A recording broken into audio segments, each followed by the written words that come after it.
ગુજરાત એક એવું રાજ્ય છે કે દરેકને આકર્ષણ થાય, પરંતુ જે વ્યક્તિ જે ઈરાદા સાથે આવી રહ્યો છે એ ચોક્કસપણે એમાં સફળ થવાનો નથી એવું તમને ખાતરીથી કહી શકો છો. જેના નેતૃત્વમાં પાર્ટીના લોકોને જ વિશ્વાસ નથી, ત્યાં ગુજરાત જેવા વિકસિત રાજ્યની અંદર બધી જ પરિસ્થિતિને પારખીને કામ કરવાના લોકો, સાહસિક વૃત્તિના લોકો એ ક્યારેય નવું નેતૃત્વ પસંદ કરતા નથી.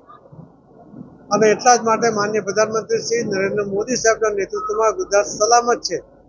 ગુજરાતનો વિકાસ એ 100% સંભવિત છે.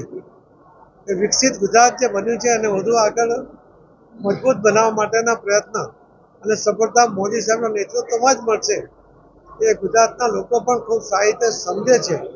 અને એટલા માટે કોઈ 2 દિવસ આવી જાય એના કારણે કઈ ગુજરાત પોતાનું થઈ જશે એવી જે કલ્પના એ કરે છે એ ક્યારેય સાકાર થવાનું નથી.